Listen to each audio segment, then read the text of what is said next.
नमस्कार. खरं पाहायला गेलं तर आत्ताच्या काळामध्ये सगळ्यात प्रभावी माध्यम जर कोणतं असेल तर ते आहे चित्रपट माध्यम. या चित्रपटांमध्ये काम करण्यासाठी अनेक खेड्यापाड्यातून वाड्या वस्त्यातून अनेक तरुण तरुणी आपलं चित्रपटातील भवितव्य आजमावण्यासाठी पुण्या मुंबईला पळत असतात. परंतु यामधल्या काहीच तरुण तरुणींचं भवितव्य या चित्रपटांमध्ये असेल, मालिकांमध्ये असेल होत असतं. अशाच तऱ्हेनं इस्लामपूर सारख्या एका ग्रामीण निमशहरी भागातून त्या इस्लामपूरच्या जवळच असणारं एक तुळजापूर म्हणून छोटंसं गाव आहे, खेडेगाव आहे. आणि या खेडेगावामधून आलेला एक तरुण आता चित्रपट सृष्टीमध्ये आपलं बस्तान बसवतोय आणि चांगल्या तऱ्हेची भूमिका, चांगल्या तऱ्हेची ऍक्टिंग, ज्याला आपण चांगल्या तऱ्हेचा अभिनय म्हणू, अशा तऱ्हेच्या अस्सल अभिनय, अस्सल ग्रामीण अभिनय नाटकांमधून, एकांकिकांमधून, राज्यनाट्य स्पर्धांमधून आलेला जो बाज आहे, जो अभिनयाचा बाज आहे, आणि तो खरा अस्सल बाज असतो. आणि तो बाज घेऊन, ग्रामीण बाज घेऊन आलेला एक तरुण कलाकार आपल्या बरोबर सध्या आहे, सत्यापा मोरे. नमस्कार. नमस्कार. नमस्कार.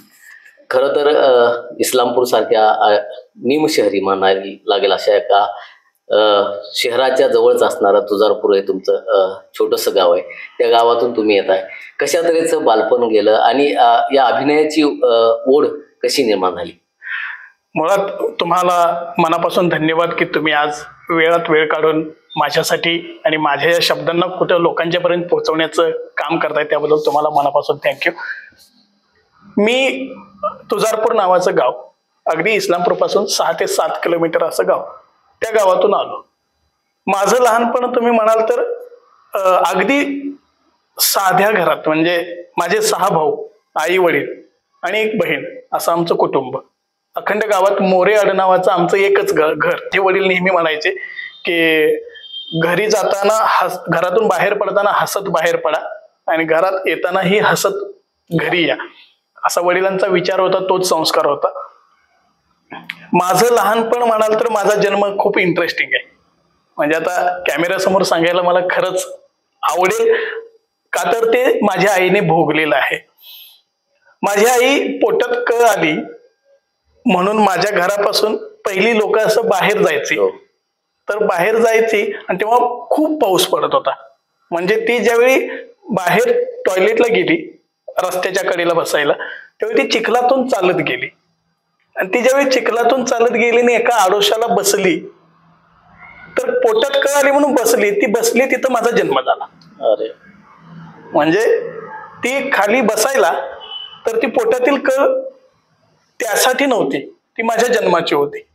ती खाली बसली आणि तिथं माझा जन्म झाला. आणि मी त्या डबक्यातील पाणी आणि चिखल असं जे असतं त्याच्यामध्ये पडलो. आईने ते पटकन मला उचललं. तिथं छोटस डबकं होतं, त्या डबक्याने मला खळखळ धुतलं आणि आपल्या पदरात घेतलं आणि घरी आली. आणि घरी आल्यानंतर घरातही सगळं पाणी, चिखल. मग आता मला ठेवायचं कुठं, तर तिने काही कपड्यांमध्ये, काही एक रग होती आमची, ब्लँकेट, तर त्याच्यात मला गुंडाळून गरम गरम चुलीवरती ठेवलं. म्हणजे चुलीच्या बाजूला जो राहिलेला भाग असतो त्याच्यावरती थोडीशी ऊब मिळावी म्हणून. आणि नेमकं 2-3 दिवसांनी एक लाला कासार म्हणून इस्लामपूरचे होते, त्यात आहेत की नाहीत मला माहित नाहीये, तर ते माझ्या घरी आले. कोणीतरी एका आमच्या शेजारच्या काकूने सांगितलं, त्यांना आम्ही खिसा काकू म्हणायचो, बाबर आडनाव त्यांचं. तर त्यांनी सांगितलं त्या बिचारीला जाऊन 4 काकणं तरी भर, कारण ती आत्ताच बाळंतीण झाली. तर माझ्या आईला काकणं भरायला तो कासार आला आणि मी कुठेच माझा रडण्याचा किंवा हसण्याचा भास त्याला होत नव्हता, किंबहुना मी दिसत नव्हतो. त्यावेळी तो म्हणाला की मुलगा होता की मुलगी होती. तर आई म्हणाली मुलगा आहे. तर तो म्हणाला कुठे, तर तो काय चुलीवरती रगेत गुंडाळून ठेवलाय. तर तेव्हा त्या लाला कासार या व्यक्तीला प्रचंड वाईट वाटलं की मी काय विचार केला. त्यांना असं वाटलं होतं मी निघून गेलोय. तर त्यांनी स्वतःच्या चेहऱ्यावरती 2 माफीचे 2 कानपटीत मारून घेतल्या आणि माझ्या आईला म्हणाले की हा पोरगा तुझं एक दिवस खूप मोठं नाव करेल. हे मला आई आजही सांगते, तेव्हाही सांगायची. किंवा 4 आजूबाजूच्या आया बाया आल्या तरी त्यांनाही माझी आई तेच सांगायची. तर तिथून माझा प्रवास. आणि मग वडील वारकरी संप्रदायातले, वडील माझे प्रचंड हुशार, म्हणजे 5 भाषा त्यांना खूप सुंदर अशा चांगल्या लिहिता वाचता येत होत्या. त्यांचं ज्ञान प्रचंड होतं. माझे वडील तेव्हाची जुनी मॅट्रिक जे आपण म्हणतो ते शिकलेले. आई अशिक्षित, आईने कधीही म्हणजे तिला काहीच वाचता येत नाही, काही नाही. आणि तो प्रवास सुरू झाला. माझे मोठे भाऊ चांगले शिक्षणात, अखंड गावामध्ये आमची वाहवा या गोष्टीसाठी व्हायची की या गरीब कुटुंबातली ही मुलं आहेत आणि शिक्षणात किती पुढे आहेत, तर आमच्यावरून काही टोमणे त्या मुलांना घरातले द्यायचे. तर असा प्रवास होता. आणि मोठे भाऊ चांगले शिकतायत तर त्यांचं अनुकरण ऑब्व्हियसली आम्ही सगळे करत होतो. आणि हा प्रवास सुरू होता. आणि मग शाळेत असताना कोणी स्टेजवरती गेलं, कोणी गाणं म्हटलं, कोणी भाषण केलं की मला ते अट्रॅक्शन होतं त्या बाबतीत, की मला असं वाटायचं मीही स्टेजवर जावं, मीही गाणं म्हणावं, मी पण एखादं वक्तृत्व करावं. आणि धाडस करून मी इयत्ता 2रीला असताना पहिल्यांदा बल सागर भारत हो विश्वात शोभूनी राहो हे साने गुरुजींचं पहिलं गीत मी स्टेजवरती गायलं. आणि त्या गीताला मला आमच्या गावचे त्यावेळेचे सोसायटीचे चेअरमन विलास पाटील म्हणून होते, तर त्यांनी मला 75 पैसे दिले, म्हणजे 50 पैसे आणि 25 पैसे असं 2 नाणी माझ्या हातात दिले. आणि मला ते खूप भारावून होतं. म्हणजे तेव्हा तुम्हाला आठवतच असेल की 10 पैसे 5 पैसे आपल्या वेळी चालायचे, तर 75 पैसे म्हणजे माझ्यासाठी खूप होतं. मी आणि माझे 2 भाऊ आम्ही 3 जण 4 दिवस त्यातला खाऊ खात होतो. तर मग असं वाटायला लागलं की स्टेजवर चांगलं गाणं म्हटलं किंवा भाषण केलं की पैसे मिळतात. मग सुरू झालं, जिथं जिथं संधी मिळेल तिथं तिथं पुढे जात. पण प्रत्येक वेळी काही पैसे मिळालेच नाहीत. ते 15 ऑगस्ट किंवा प्रजासत्ताक दिन आपलं 26 जानेवारीला मिळायचं. तो प्रवास सुरू होता. मग 1ली ते 4थी शाळेत शिकलो, प्राथमिक जिल्हा परिषदला. आणि 5वी ते 7वी मी इस्लामपूरला आचार्य जावडेकर गुरुकुल इस्लामपूर त्या शाळेत मी ऍडमिशन घेतलं. आणि एक शाळेत असताना लहानपणी किस्सा घडला होता, त्यामुळं मला ते गाव सोडावंसं वाटलं आणि मी स्वतःहून इथं इस्लामपूरमध्ये ऍडमिशन घेतलं. माझ्यासोबत कोणीही नव्हतं. मग एक ट्रंक घेतली, 2 चड्ड्या घेतल्या, 1 शर्ट घेतला आणि मुख्याध्यापकांसमोर उभा राहिलो. म्हणालं, सर मला ऍडमिशन पाहिजे इथं. तर काही पैसे नसताना त्यांनी ऍडमिशन दिलं आणि तिथून माझ्या शिक्षणाचा खरा प्रवास सुरू झाला. मी शाळेत खूप हुशार होतो आणि मी जावडेकर हायस्कूलला असताना वक्तृत्व स्पर्धा केली. तर त्या वक्तृत्व स्पर्धेमध्ये मला बक्षीस मिळालं जिल्हास्तरीयमध्ये, आणि तिथं मला 50 रुपयांचं बक्षीस मिळालं. आणि 50 रुपये म्हणजे माझ्यासाठी तेव्हा खूप होते. आणि ते 50 रुपये मग सगळ्या अखंड वसतिगृहात असं झालं की सत्याप्पा मोरेला 50 रुपये मिळाले.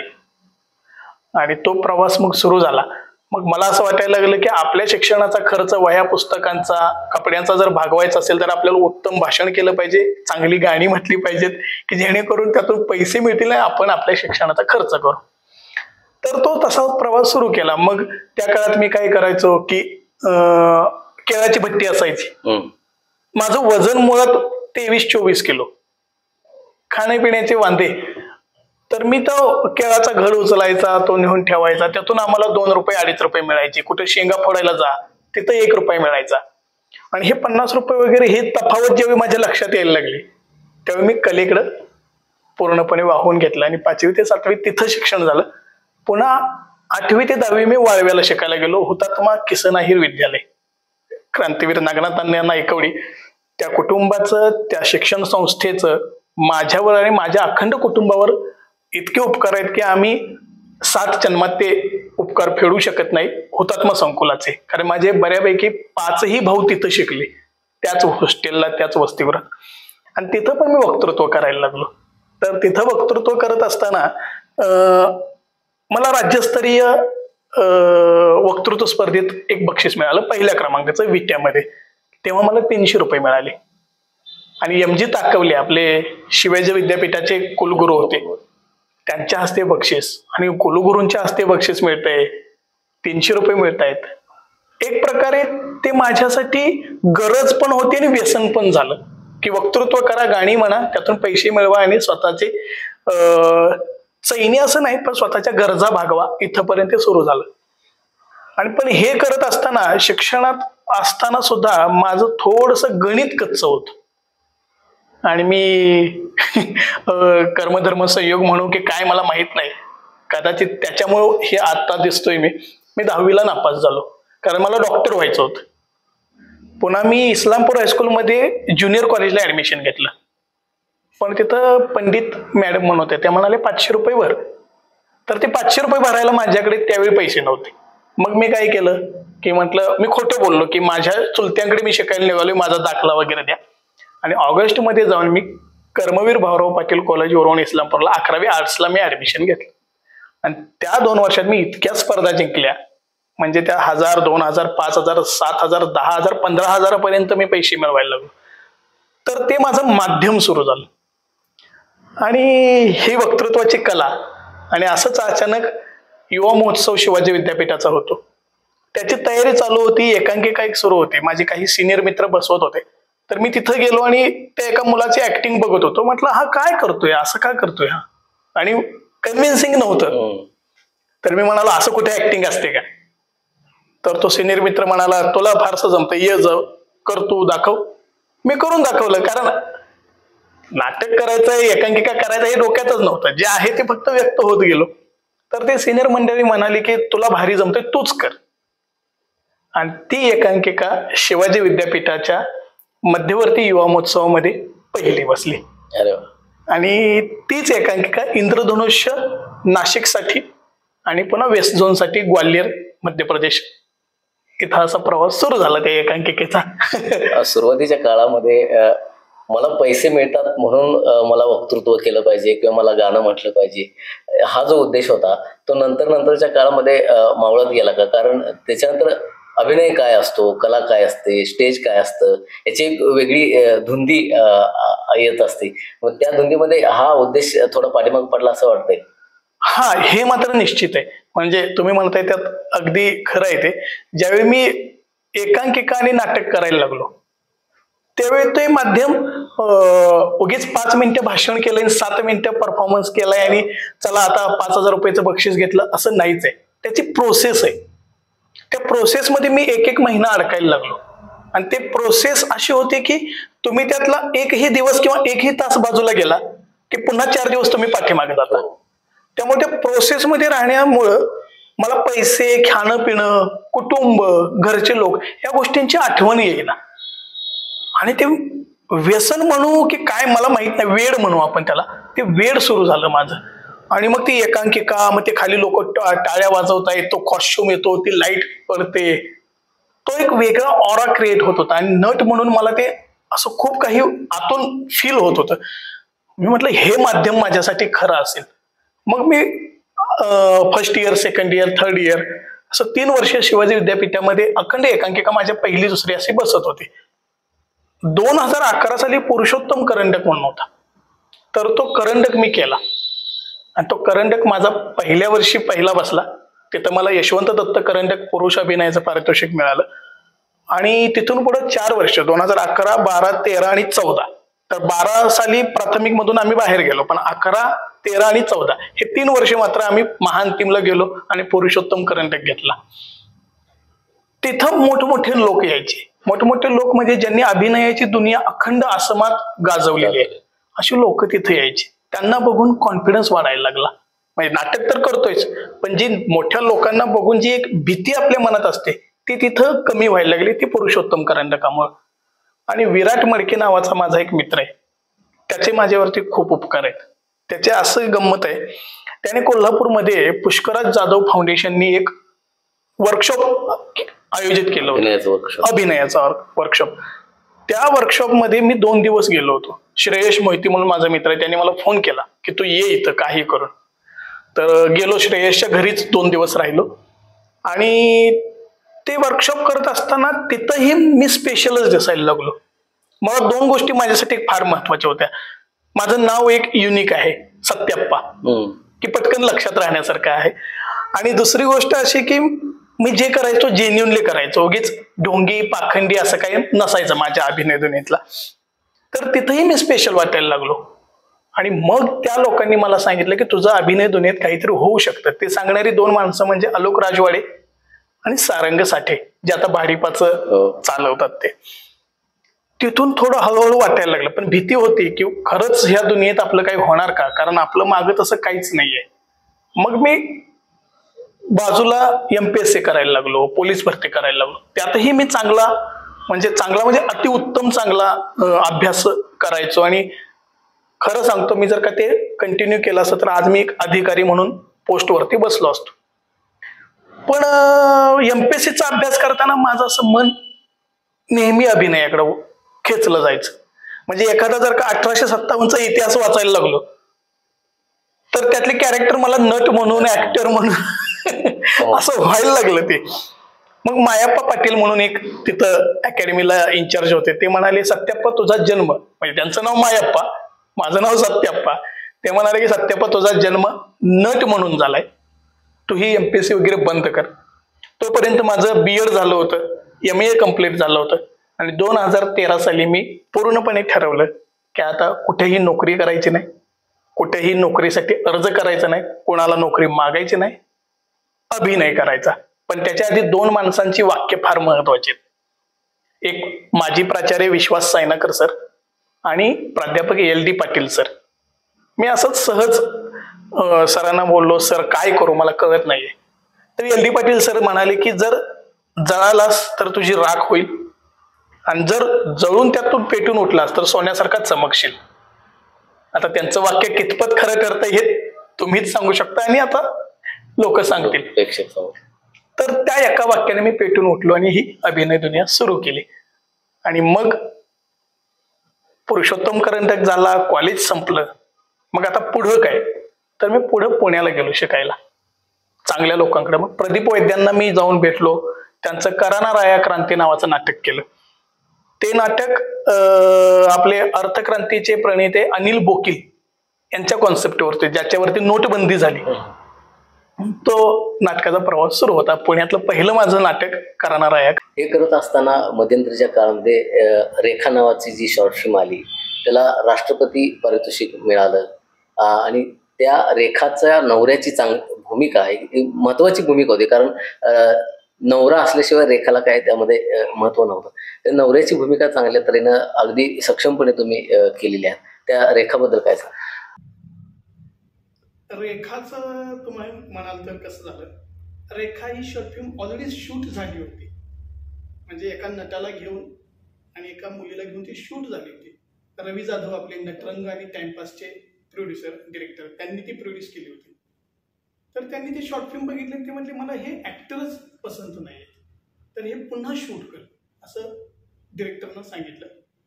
त्यावेळी शेखर खांबे माझ्याकडे आले, मला म्हणाले की सत्याप्पा सर, हे आपण शॉर्ट फिल्म पुन्हा रिशूट करतोय आणि यात तुम्ही काम करावं.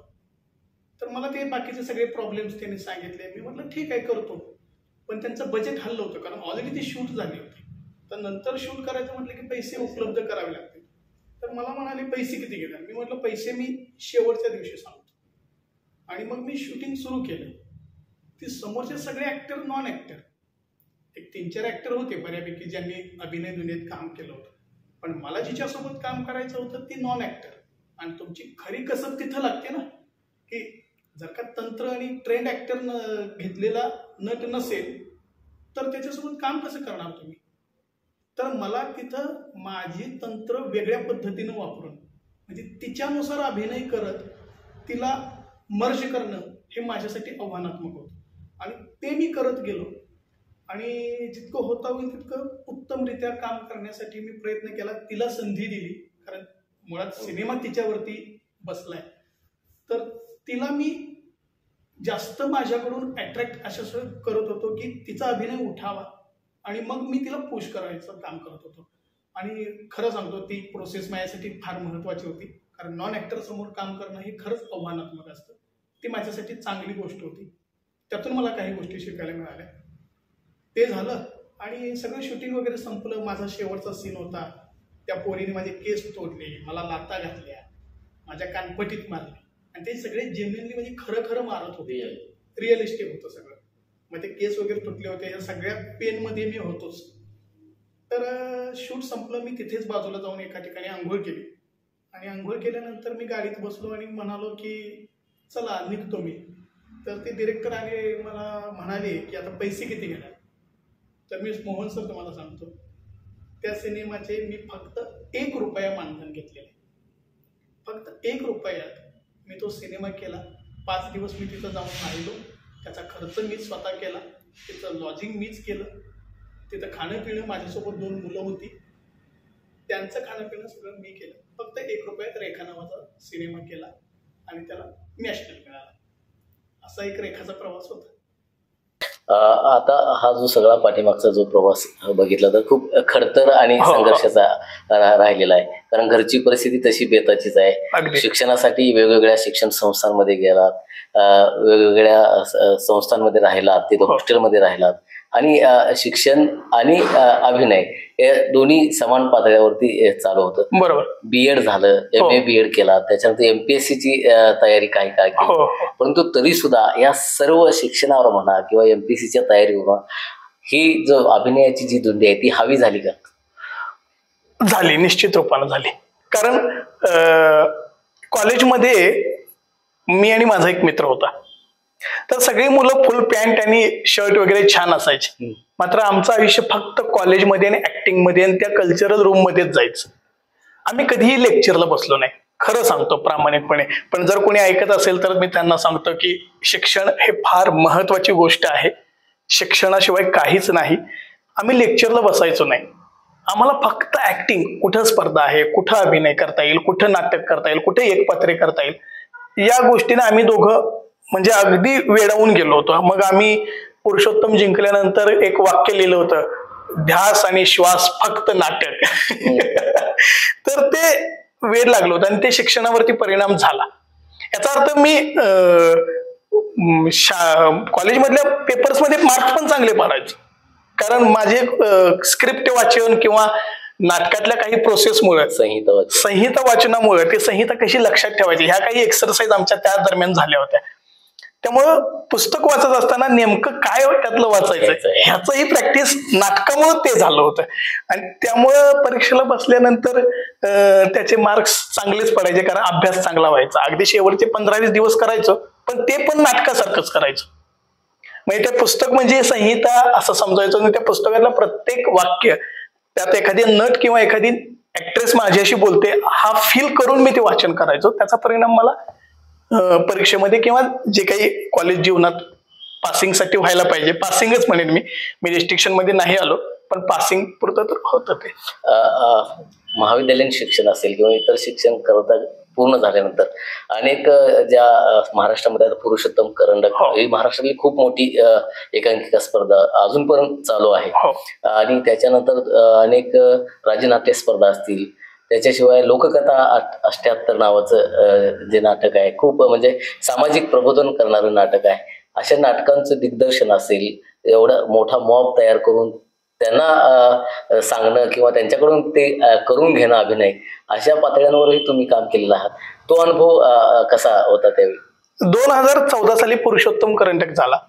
2015 साली मी करानाराया क्रांती केलं आणि 2016 साली माझा एक विद्यार्थी मित्र होता. तो म्हणाला की सत्याप्पा सर, आपण एक ऍक्टिंग वर्कशॉप घेऊया, तुमच्या अभिनयाचं फक्त इथं गायडन्स मिळावं.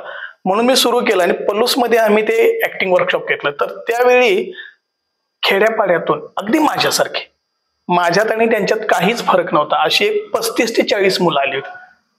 त्यामध्ये 20 मुलं अशी होती, कोणी JCB का चालवतो, कोणी रस्त्यावरती कामाला जातो, कोणी रस्त्याचे डॅम्प उचलतो, कोणी रंगकाम करतो. पण त्या पोरांची इच्छा प्रबळ होती की आम्हाला काहीतरी करायचंय. बरं, त्यांचं शिक्षण पण तसंच, 8वी नापास, 9वी नापास, 10वी पास, कोणी 11वी नापास, 12वी नापास असं.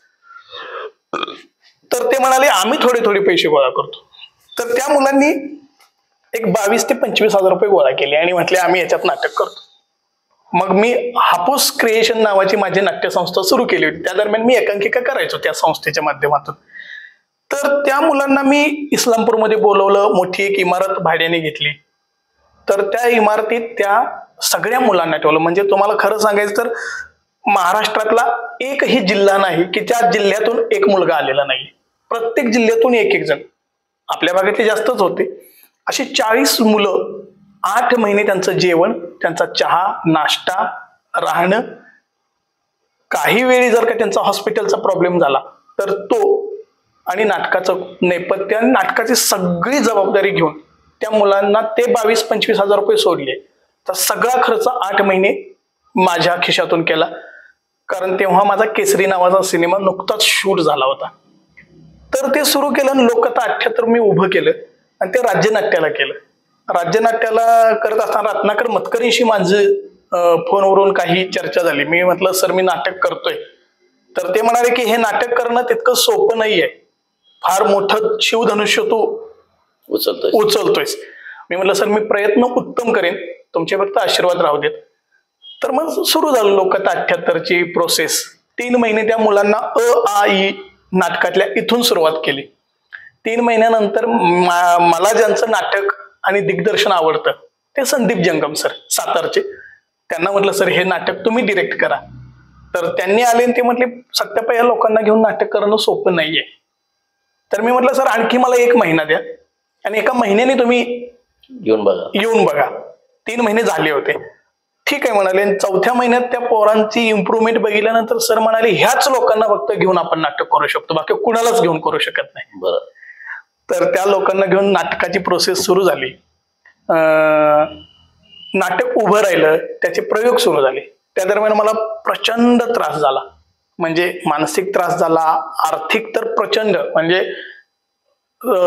कर्मवीर अण्णांना जसं उद्या संध्याकाळी पोरांना खायला काय घालायचं, तो फील मला इथं झाला या 40 लोकांना करताना. की पोरं तर माझ्या जीवावरती आले, त्यांनी माझ्यावर विश्वास टाकलाय, त्यांचे आईबाप मला फोनवर बोलतायत, तुमच्या जवळ आहे म्हणजे मस्त मुलं आहेत आमची, आता करायचं काय. बरं, खायला प्यायला मी कुठं 20 रुपये 25 रुपयाचे तांदूळ नाही, त्यांना इंद्रायणी भातच खायला घालायचं. तर दरम्यान मी खूप वेगळ्या पद्धतीने काही पैसे लोकांकडून घेतले आणि ते रिटर्न करत असताना मला जो काही त्रास झालाय तो फक्त मला माहिती आहे आणि माझ्यासोबत एक मुलगा होता त्यालाही माहिती आहे. तर ते वेगळ्या पद्धतीचे पैसे उचलून ते नाटक उभं केलं. त्या नाटकाचे प्रयोग सुरू झाले आणि राज्यनाट्यामध्ये तुम्हाला सांगायला म्हणजे विशेष असं वाटतं की माझं 2-3च सीन होते. मी त्यातला जगण्या करायचो. नाटकाच्या पहिल्या अंकात माझा मर्डर व्हायचा, त्यानंतर मी नाटकात नसायचो. माझ्याकडे 3च प्रसंग असताना त्या 3ही प्रसंगातच फक्त मला बेस्ट ऍक्टर मिळाला होता. आणि लोककथा 78 या नाटकाने मला खूप ताकद दिली, खूप काही गोष्टी शिकायला मिळाल्या, नाटक म्हणून अखंड एक प्रोसेस मिळाली आणि अभिनय दुनियेत मला आणखी भक्कम करायचं काम त्या लोककथा 78 या नाटकाने केलं.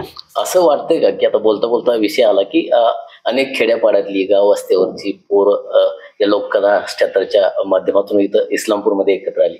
पुण्या मुंबईच्या कलाकारांपेक्षा किंवा पुण्या मुंबईच्या मुलामुलींपेक्षा गावखेड्यामधून आलेले जे कलाकार आहेत ते अगदी छान काम करतायत आणि तळमळीनं काम करतायत. त्यांच्यामध्ये अभिनय गुण शहरी भागातल्या मुलांपेक्षा जास्त आहेत असं वाटतं. निश्चित, म्हणजे मी या मताशी मी 100% सहमत आहे. म्हणजे जर का माझा सांगली, कोल्हापूर, सातारा किंवा खेड्यापाड्यातून येणारा एखादा नट असेल, त्याच्या कुवतीसमोर पुण्या मुंबईचा नट टिकूच शकत नाही.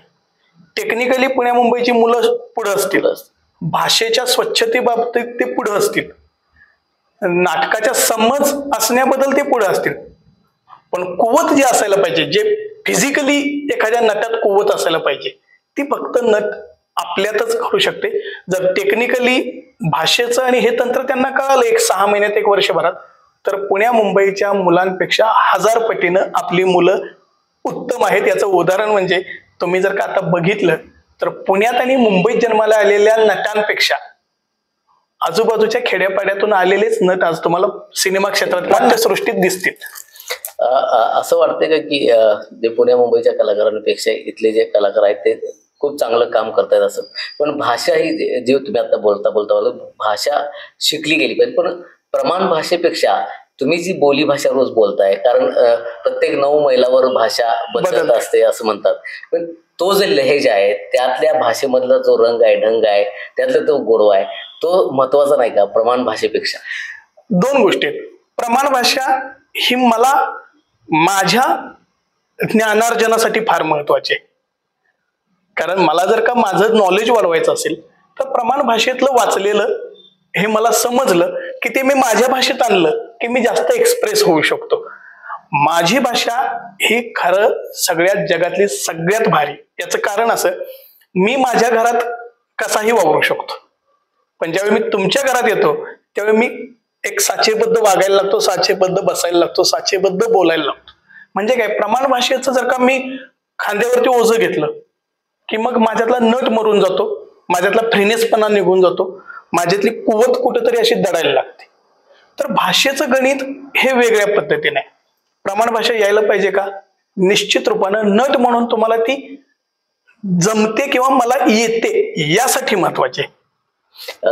आता हा सगळा जो खटाटोप तुम्ही करताय ते प्रत्येक पातळीवर यशस्वी होत आलेला आहात, म्हणजे अभिनयाच्या दृष्टीने जे जी पावलं तुम्ही उचलली त्या संदर्भात. परंतु हे करत असताना महाराष्ट्रातील एक प्रतिभावंत दिग्दर्शक म्हणून ज्यांचं नाव आहे ते महेश मांजरेकर यांच्याशी कसा संपर्क आला, आणि त्यांच्या माध्यमातून महेश मांजरेकरांनी एखादी भूमिका किती पण छोटी असू दे ती देणं म्हणजे खूप मोठं काम आहे, कारण त्या कलाकारामध्ये तेवढी कुवत असावी लागते असं म्हणतात, आणि तरच त्यांच्याकडून भूमिका दिल्या जातात. तशी भूमिका केसरीच्या माध्यमातून तुम्हाला पहिल्यांदा महेश मांजरेकरांच्या माध्यमातून मिळाली, तर त्यांच्याशी कसा संपर्क झाला, त्यांचं जे कलाकार निवडण्याची जी पद्धती आहे ती कशी होती, आणि त्यांच्याबद्दल काय सांगा? निश्चित.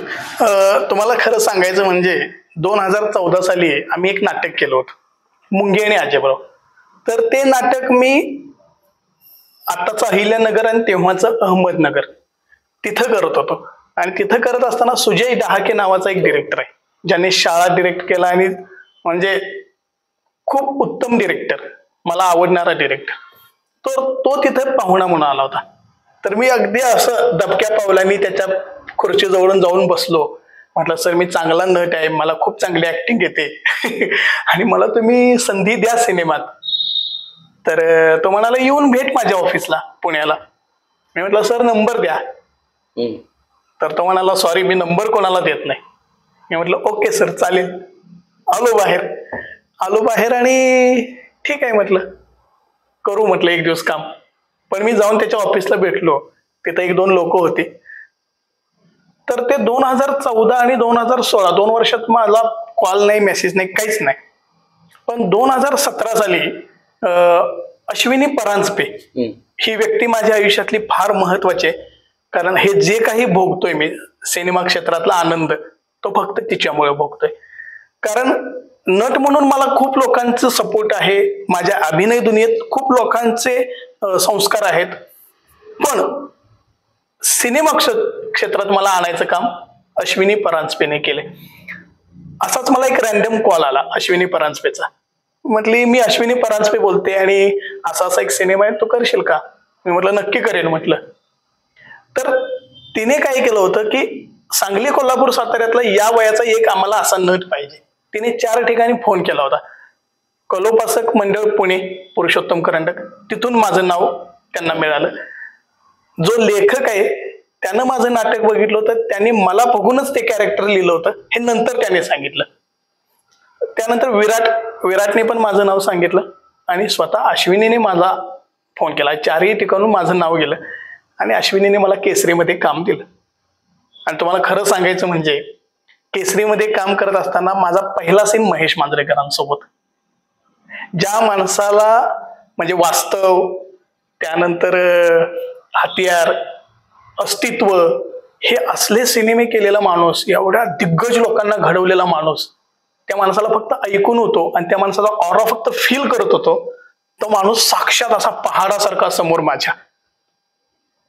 आणि ते त्यांचं ते चेहऱ्यावरचं तेज आणि ते लाल बुंद कान वगैरे, आणि ते बघून मी पहिल्यांदा 1-2 क्षण मी त्यांच्याकडे बघत राहिलो. आणि ते असं शर्टाचं बटन घालत सगळ्यांचं इंट्रोडक्शन चालू असताना त्यांनी माझ्याकडे असं बघितले. 1 सेकंद माझ्या नजरेत नजर घातली. मी म्हटलं, अभिनय तो कधी नाही. मी पण त्याच थेट नजर त्यांच्या नजरेला भिडवली, आणि त्या 1 सेकंदात ती भीती निघून गेली. तर सुरू झाला पहिला सीन, आणि त्या पहिल्या सीनला त्यांनी एक प्रँक केला माझ्यासोबत. मला एका ठिकाणून वरून खाली उडी मारायची होती.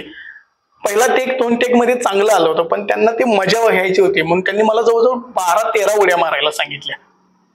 मी म्हणतो, मी काम तर चांगलं करतोय, माझ्याकडून परफेक्शन आहे, पण काय प्रॉब्लेम? मी विचारायला गेलो तर ते सगळे हसायला लागले आणि म्हटले की तुझी गंमत करत होतो. आणि तिथून थोडासा फ्रेनेसपणा सुरू झाला. मग महेश सरांचा स्वभाव तुम्हाला खरं सांगू का, ते कडक आहेत, ते तिखट आहेत असं लोक म्हणतात, पण मी त्यांचं वर्णन एका शब्दात करेन, फणस. फणस वरून काटेरी आहे पण आतून अगदी गोड गरा येतो. खूप भारी माणूस. त्या माणसापाशी कुठल्याही समाजातल्या चाली रीती रूढी परंपरा जातीभेद धर्मभेद याला कसल्याला गोष्टीला थारा नाही. हे मी अनुभवलेलं आहे आणि बाकी या इंडस्ट्रीतल्या लोकांनी पण अनुभवलेलं आहे. तो माणूस फक्त अभिनय कला नाटक सिनेमा याचसाठी जन्माला आलाय. तो कलाकाराच्या मागे बघत नाही, कलाकाराच्या समोर बघतो. आणि कलाकार एकदा त्याला कळाला की तो माणूस त्या कलाकाराला सोडत नाही. आणि आज त्या माणसाचे मराठी चित्रपट सृष्टीवर जेवढे उपकार आहेत ते कधीच या चित्रपट सृष्टीला फेडता येणार नाहीत. कारण ह्या ज्या दिग्गज लोकांनी मराठी इंडस्ट्री जगवली पण महेश मांजरेकर सरांनी ती टिकवली. कारण जगवणं सोपं आहे पण ते टिकवणं फार अवघड आहे. आणि त्या इंडस्ट्रीला एक ग्लॅमर निर्माण कोणी करून दिला तर तो महेश सरांनी. आणि त्यांच्यासोबत काम करायला मला संधी मिळाली केसरीमध्ये. आणि केसरीच्या वेळी अश्विनी परांजपे, सुजय डहाके डिरेक्टर केसरीचा आणि महेश सर. तर महेश सर अश्विनी परांजपेला म्हणाल्या की हा मुलगा तुला कुठे मिळाला, हे भवितव्य आहे म्हटली. हे मला अश्विनीने सांगितलं. तर तसा सुरू झाला आणि नेमका माझा सिनेमा रिलीज झाला आणि कोरोना आला. 4-5व्या दिवशी थिएटरमधून सिनेमे बाहेर पडले, थिएटर बंद झाले. त्यानंतर 4 वर्ष कोरोना नंतर मी एका घरात छान बसून होतो, कुठलंही काम नाही, काही नाही. काय त्याच प्रश्नावर मी येणार होतो की केसरी प्रदर्शित झाल्यानंतर पुढची 1-2-3 वर्ष पूर्णपणे तुमची अशी अधिवासात गेली असं मला. हो. कारण पूर्णपणे कुठलं काम नाही, काय नाही, लोकांशी पण संपर्क कमी झालेला होता. तो काळ कसा अनुभवला, त्याबद्दल काय सांगू शकता? मुळात तुम्हाला सांगू का, केसरी रिलीज झाल्यानंतर मला असं वाटलं की 10 सिनेमे माझ्या समोर येतील आणि माझं करिअर त्या टोकाला जाईल. कारण त्याच्या आधी 12 वर्ष मी थिएटर करत होतो. म्हणजे 12 वर्षांची तपश्चर्या मी पूर्ण केली. केसरी नावाचं फळ मला मिळालं आणि ते चाखण्याआधीच कोणीतरी हिसकावून गेलं. त्यानंतर तुम्हाला सांगतो 3 वर्ष मी एका रूम मध्ये छान बसून काढलं. कुठे जाणे नाही, बसणे नाही, बोलणे नाही, फक्त आणि फक्त शांत बसणे, हसणे, मोबाईल बघणे, अभिनयावरती विचार करणे. पण त्या दरम्यान मी डिप्रेशनला वगैरे गेलो नाही. कारण मुळात ज्या प्रवासातून मी आलोय तो प्रवास मला डिप्रेशनला घालवणारा नव्हता. मला फक्त पेशन्स नावाची एक आवडणारी गोष्ट आहे. मला खूप पेशन्स आहेत. म्हणजे मी नाटकाचं एक तिकीट विकायला गेल्यानंतर 200 रुपयाचं 5-5 तास मी एका ठिकाणी बसलेलो आहे की त्या माणसाने 200 रुपयाचं तिकीट विकत घ्यावं. त्यामुळे ते पेशन्स माझ्यात आले होते. पण तो काळ माझ्यासाठी यासाठी वाईट होता कारण त्या दरम्यान सिनेमा क्षेत्रातल्या लोकांशी माझा चेहरा किंवा माझी ओळख अनोळखी झाली होती. आणि 3-3.5 वर्षानंतर पुन्हा लोकांच्यात जायचंय, शून्यातनं सुरुवात. ती 12 वर्ष कोणी कन्सिडर करणार नाही, केसरीचं कोणी लक्षात ठेवणार नाही. पुन्हा नव्या डिरेक्टरना भेटा, पुन्हा लोकांना जाऊन बोला. मी म्हटलं ये भाई थोडासा गलत हो सकता है. म्हणून मी काय केलं की स्वतः हापूस क्रिएशनच्या माध्यमातून काही नाटकं उभी केली. त्या नाटकाचे प्रयोग करून स्वतःला फक्त शांत करत गेलो. आणि ह्या पिरियडमध्ये 2.5 वर्ष मी काढली. आणि नेमका मी महेश सरांना अधूनमधून मेसेज करायचो की सर मला तुमच्याकडे काम पाहिजे, सर मला तुमच्याकडे काम पाहिजे. अधूनमधून कॉल करायचो, सर फोन उचलायचे नाहीत, मेसेजला रिप्लाय द्यायचे नाहीत. हे 3.5 वर्ष करत होतो मी. आणि नुकताच त्यांचा देव माणूस नावाचा सिनेमा रिलीज झाला, त्याचा ट्रेलर वगैरे बघत होतो. आणि महेश सरांना मी त्या विठ्ठलाच्या वारीत तो टाळ वगैरे ती टोपी घातलेलं मी बघितलं. माझे वडील विठ्ठल मार्गातले आणि ते नुकताच गेले होते. तर मी माझ्या वडिलांना हाक दिली. म्हटलं दादा तुम्ही विठ्ठलाचे भक्त, एवढी विठ्ठलाची सेवा केली. मी माझ्या वडिलांना दादा म्हणायचं. तर आता वारी चालू आहे आणि वारीचाच सिनेमा मांजरेकरांनी केलाय. तर त्या विठ्ठलाला सांगून यांना सांग ना म्हटलं की मला एखादा सिनेमा द्यायला. मोहन सर तुम्हाला खरं सांगतो, या गोष्टीवर कोणी विश्वास ठेवणार नाही पण माझा विश्वास आहे की मी तसं म्हणायला आणि 2 दिवसांनी महेश सरांचा मला मेसेज होता.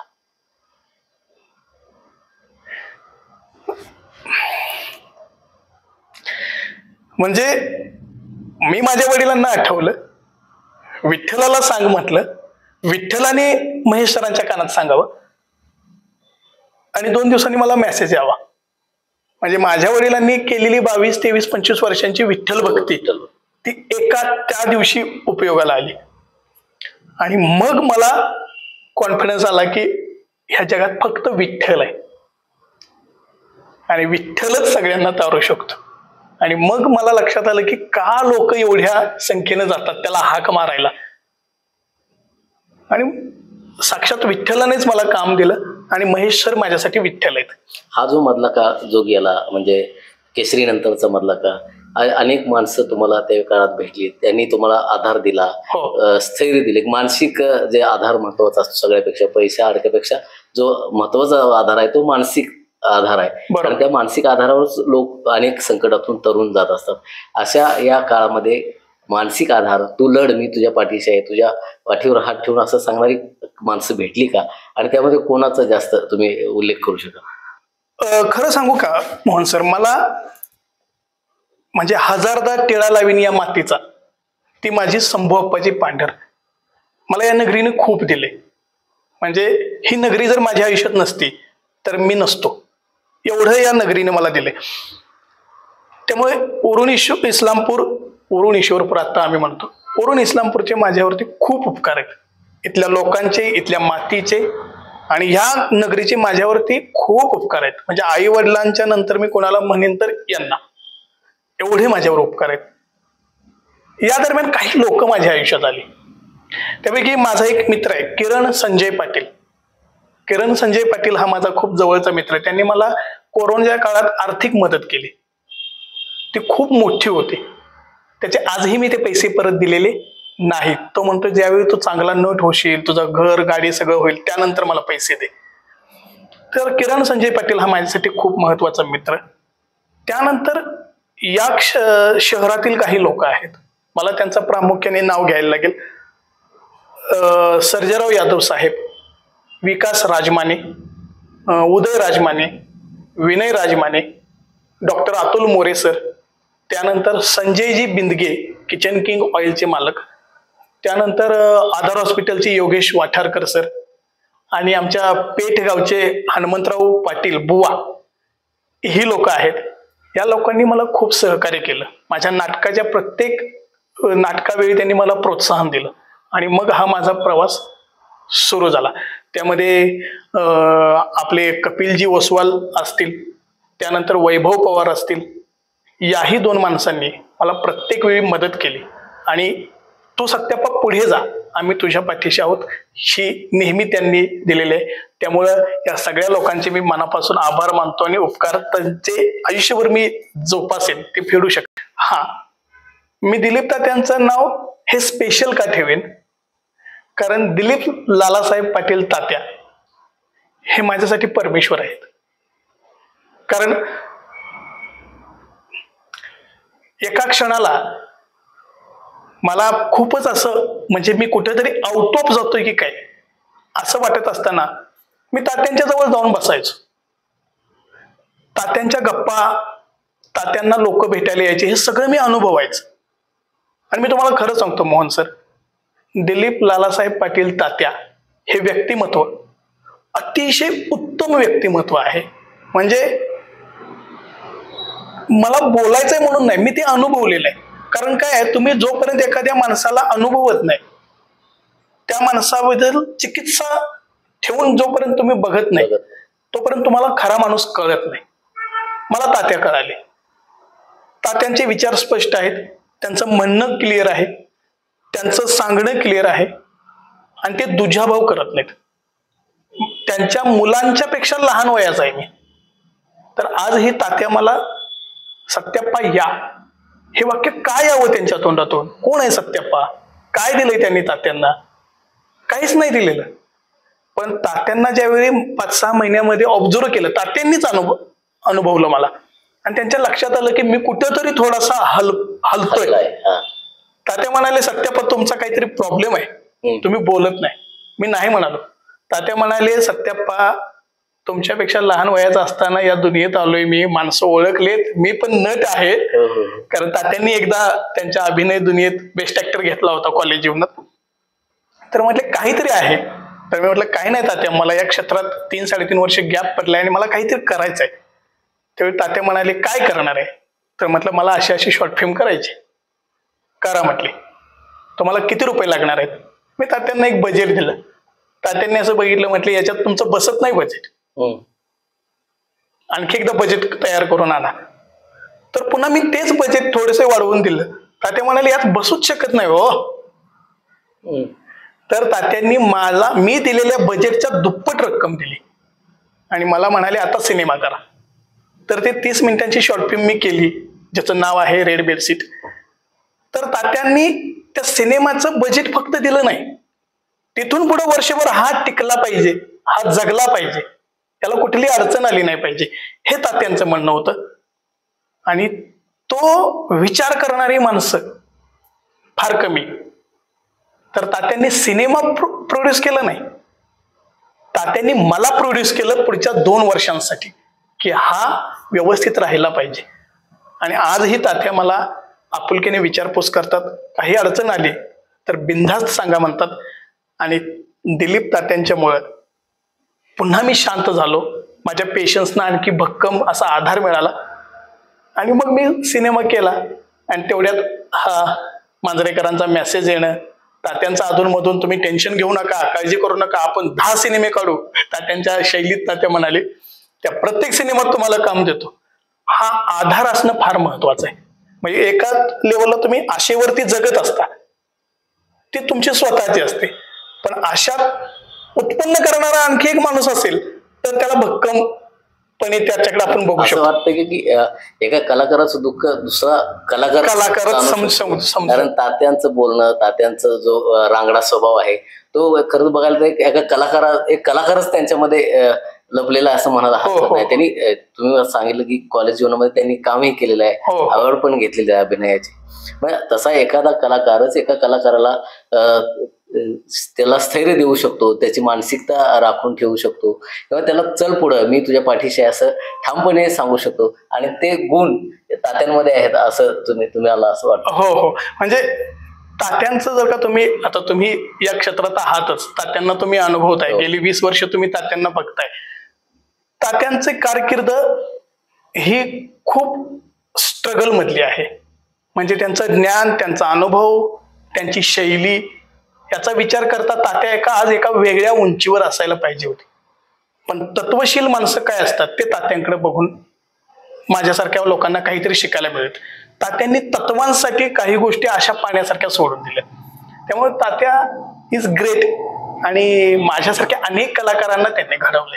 त्यामुळे आता आपण मुलाखतीच्या शेवटाकडे येतोय, पण त्याआधी मला विचारायचं वाटतं की आता नव्यानं जे आपले दिग्दर्शक आहेत महेश मांजरेकर, त्यांनी पुन्हा एकदा शिवाजीराजे भोसले या चित्रपटामध्ये चांगली भूमिका मला ऑफर केलेली. चांगला चित्रपट सध्या चांगला चालतोय थिएटरमध्ये. ती भूमिका कशी मिळाली?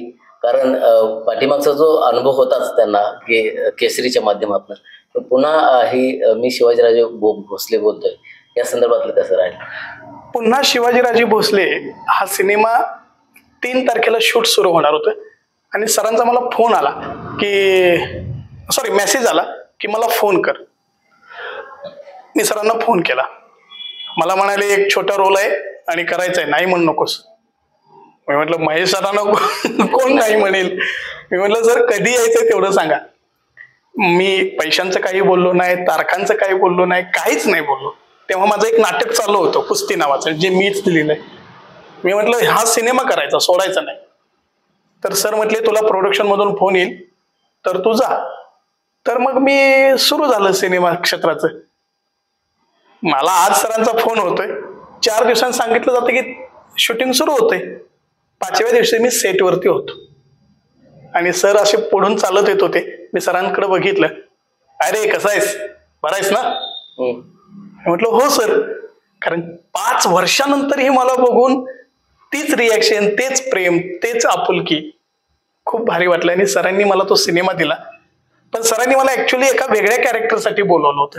ते कॅरेक्टर होतं माझ्या मते किती त्या सिनेमात तुम्हाला पाहायला मिळेल 30 ते 35 सेकंदांचं कॅरेक्टर आहे. हा तेवढंच असेल.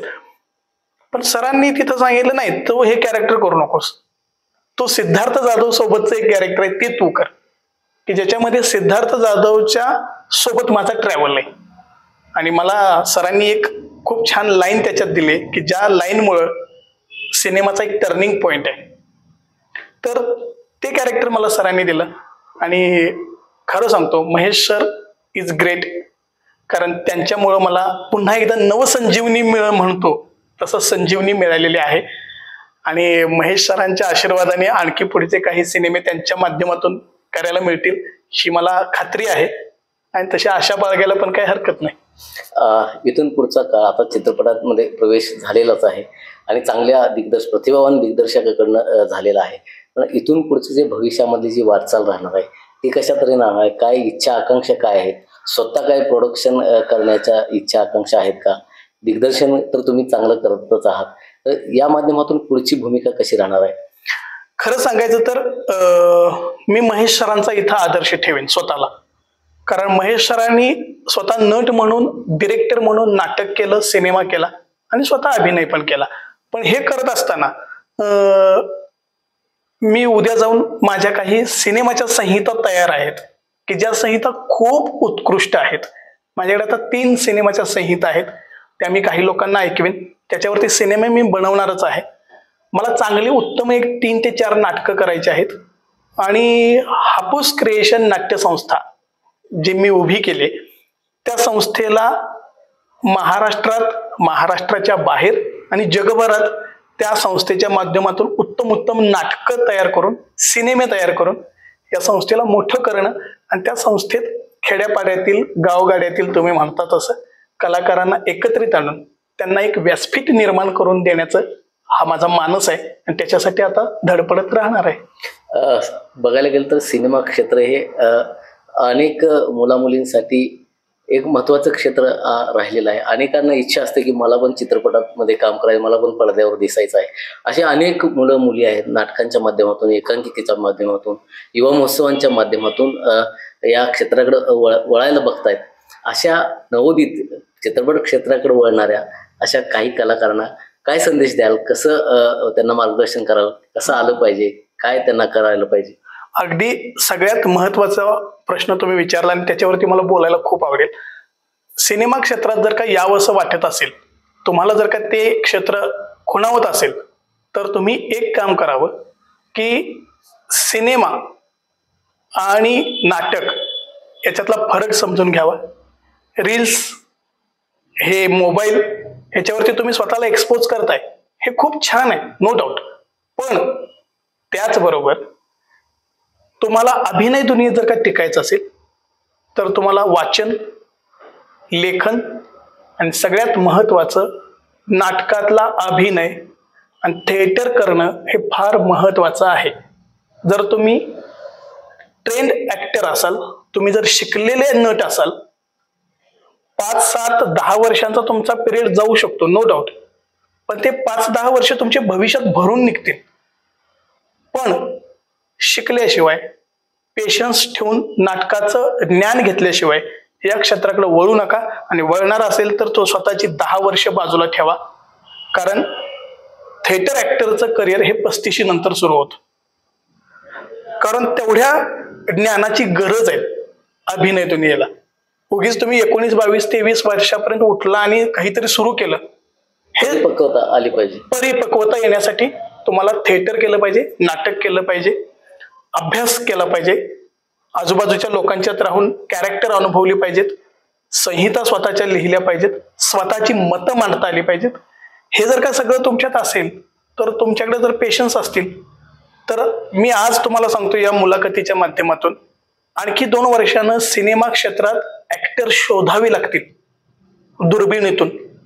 इतकी भयानक परिस्थिती आहे, कारण शिकलेले उत्तम नट ॲक्टर इंडस्ट्रीत मिळत नाहीये. त्यामुळे तुम्हाला तर एक काम करा, पटपट या क्षेत्राकडे वळा, चांगले ज्ञान घ्या आणि त्या क्षेत्रात काम करा. नक्कीच या निमित्तानं आपण बोलत होतो एक उमदा आणि नवोदित खरं तर म्हणता येणार नाही, कारण खूप वर्ष त्यांनी या नाट्य क्षेत्रामध्ये घालवली आहेत. दिग्दर्शक म्हणून, नट म्हणून, अभिनेता म्हणून अनेक पातळ्यांवर त्यांनी काम केलेलं आहे. असा एक कलाकार आणि आता पुन्हा शिवाजीराजे भोसले या चित्रपटामधून पुन्हा प्रेक्षकांसमोर आलेला, इस्लामपूर सारख्या निमशहरी भागातून, ग्रामीण भागातून, तुळजापूर सारख्या एका छोट्या खेड्यातून आलेला हा कलाकार सत्याप्पा मोरे. इथून पुढच्या काळामध्ये त्याला चित्रपट सृष्टीमध्ये अशाच तऱ्हेनं मोठमोठ्या भूमिका मिळाव्यात, मोठमोठे बॅनर मिळावेत आणि असाच तो महाराष्ट्रातील प्रेक्षकांच्या मनावर अधिराज्य गाजवत राहू, अशी आपण इच्छा व्यक्त करूया आणि इथंच थांबूया. नमस्कार. तत्पूर्वी सगळ्या प्रेक्षकांना माझी विनंती राहील की पुन्हा शिवाजीराजे भोसले हा सिनेमा रिलीज झालाय, तर प्लीज आपण हा सिनेमा बघावा. कारण शेतकऱ्यांच्या वरती महेश सरांनी खूप मोठं भाष्य केलंय. कारण मी शेतकऱ्यांच्या जीवावरती जगतो, आपण सगळेच शेतकऱ्यांच्या जीवावरती जगता. त्या शेतकऱ्याला न्याय मिळावा या उद्देशानं आपण सगळ्यांनी हा सिनेमा बघावा आणि या क्षेत्राला थोडं मोठं करावं. थँक्यू. नमस्कार.